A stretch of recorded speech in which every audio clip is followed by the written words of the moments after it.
Welcome, friends. Today we are going to be doing a review. I haven't done one of those for a little while. And today's subject is going to be this Chergui by Serge Lutens. Now, I've owned this, and this is one of the earliest fragrances I bought in my niche journey. I don't know if I want to call it a journey. Journey's overused these days, isn't it? As a word to do with everything.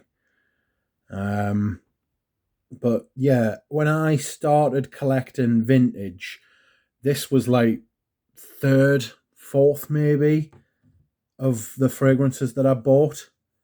And it's still one of the best.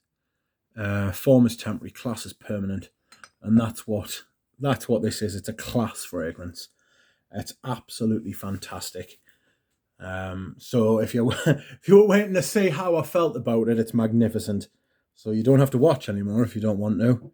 But I'm going to talk about it and talk what I get from it and why I like it and things like that. First off, I will tell you the notes. And then second, I will tell you what I get from it, of them notes. Third and last, I will then just discuss the fragrance, sometimes at length, sometimes maybe not at length. Oh, excuse me whilst I hydrate. So we'll start. This was released in 2005, and the perfumer is one of, if not my favorite perfumer, Christopher Sheldrake. He has been making the Serge Lutens fragrances from when Serge Lutens first started. I don't know that he did the original Shiseido Féminin du Bois, but he certainly was involved in the Serge Lutens reissuing. Serge Lutens apparently bought the formula and the rights from Shiseido and re-released it under his own brand. He was artistic director at Shiseido, and they have a long and good relationship together. I'm just trying to get this to focus. Don't do this to us. Anyway, they have a long and extensive relationship, and recently when Serge Lutens sold his brand, he sold it to Shiseido. You will notice this is not one of the new or one of the latest Serge Lutens presentations that you will find in the shop. The ones in the shop now are thicker glass, they're bigger bottles, they're weightier, they're sturdier, they are less elegant, and I don't like them. They've also been reformulated. I'll get into that a bit later. Christopher Sheldrake, who created some of my favourite fragrances like Ambre Sultan, Filin Agile, Chergui, Féminin du Bois. He was involved. He works at Chanel now as the master of ingredients. So if you like the Chanel ingredients, you've got Christopher Sheldrake to thank for that. He also sometimes dabbles in the perfume side of it. So he co-signed Coromandel, and he co-signed a couple of other of their later perfumes. I think Coco Noir, and a couple of other ones as well. He is a high-end perfumer. He's a high-end operator, and it shows. He's an English perfumer. There's not as many of them about as there is French, but you've got to imagine an Englishman in France trying to create perfume. But they took to him, and he's been doing it for the best part of 35 years, to my knowledge. So, yeah, pretty impressive stuff. Not my feelings about this. I'll tell you what's in it. It hasn't got a pyramid per se. They're all just all the notes sort of live together on one floor. So, according to Fragrantica, there is tobacco leaf, honey, amber, hay, incense, sandalwood, iris, musk, and rose. Now, of those notes, the big ones I get are tobacco leaf, honey, a little bit of hay, mainly, and this is a surprise to a lot of people when I tell them, the main note I get from this is actually iris. This is called a tobacco amber perfume. To me, this is an iris perfume, a sweet iris. The biggest note I get is iris, then followed by the honey, and then maybe the hay and tobacco sort of together. Bit of that for you, sort of together at the same sort of place, and then the rest of the notes like the amber and the incense and the musk.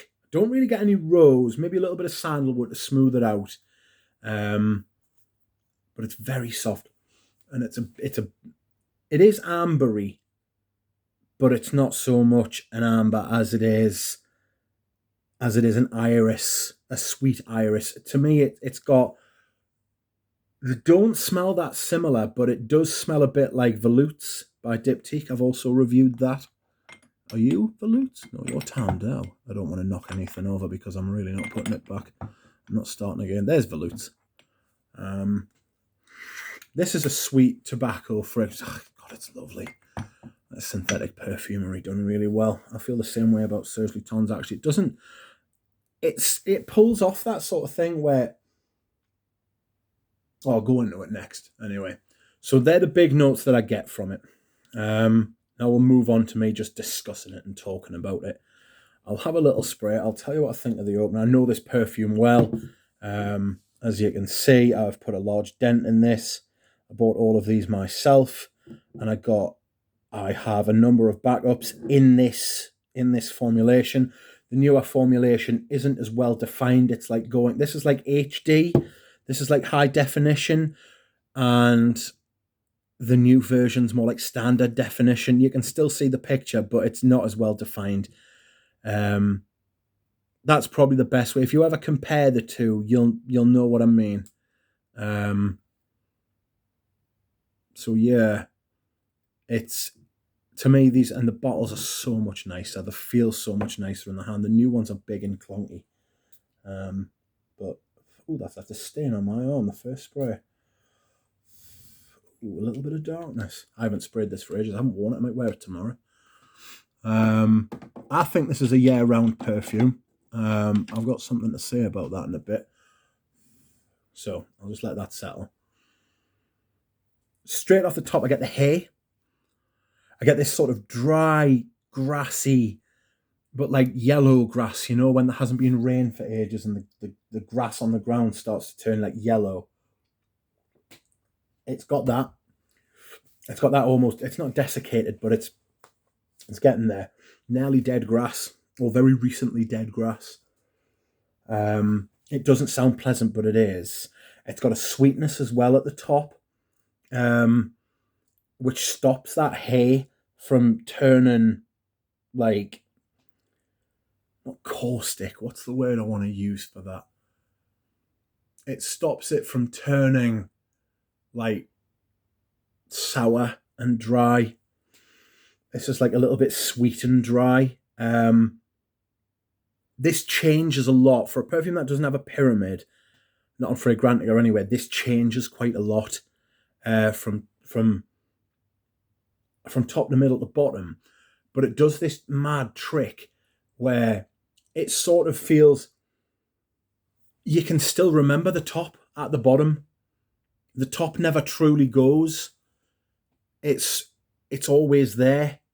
It's always there, and you can always, it's like standing back from the perfume so you can see the top, the middle, and the bottom all at once. You know?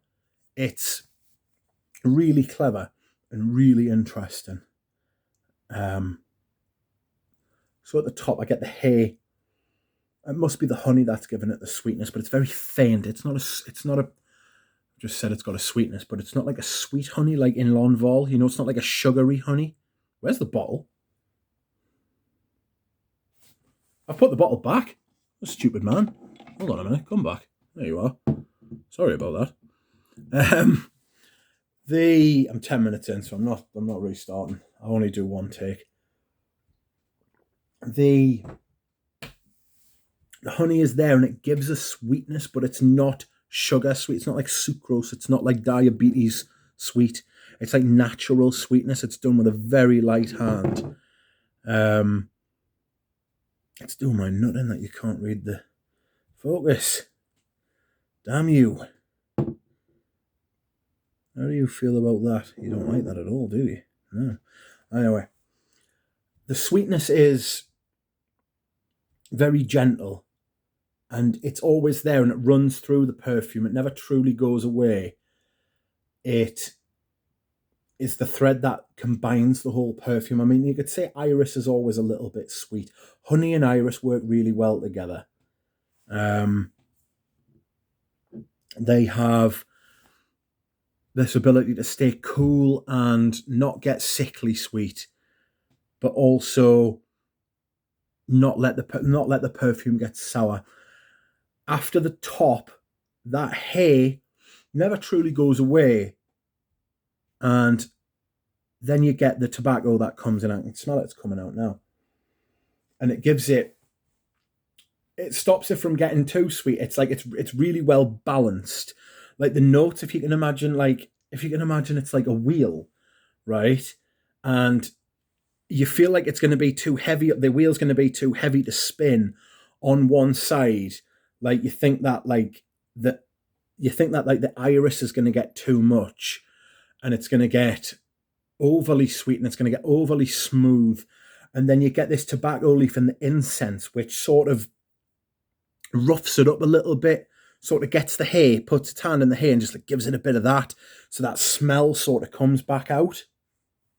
It's very interesting. It does spin around on your skin. I find it very difficult to explain it because it feels like it's like 2D, like a 2D wheel, but it spins around like that. So sometimes the stuff's at the back and sometimes the notes are at the front, and that's how this works. The tobacco at the minute's now coming out and the iris is trying to push through as well. And what happens on my skin is that the tobacco pushes out for about the first hour and a half, and then it sinks back in and the iris comes out, and the iris becomes the main player after like an hour, and it stays like that while the other notes sort of so the iris will go to the middle of the wheel and then it'll spin around and all the other notes will take their turns performing with the iris. And that's what it does on my skin. So I find it very strange that people think this is a tobacco scent, because I smell a very distinct iris. It's not a typical iris. It's not a Prada iris. It's not a soapy iris. It's a floral iris that goes well with the tobacco leaf, and it goes well with the honey and the hay. It's got that sort of airy aspect to it and a smoothness, as if you're smelling it on the wind, not that you've got your nose right up inside it. This is almost universally called an autumn-winter fragrance, and it's in everybody's autumn-winters. Like in the old days, this was like a darling of the community. Still is in a way, but I think it's more nostalgia now than like a current perfume. It's not what's hot, but 10 years ago, this perfume was like an absolute must, If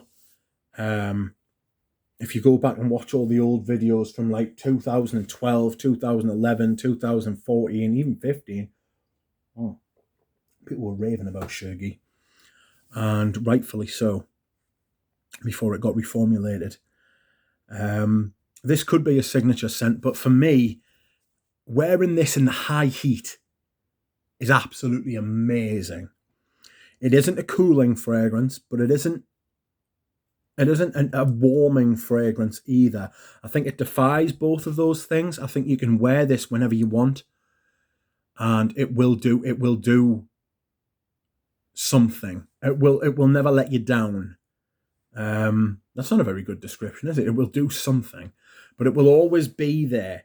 It's not like wearing like Versace Mano Fresh in the dead of winter, it's not. That's inappropriate for me. That's not like weather appropriate.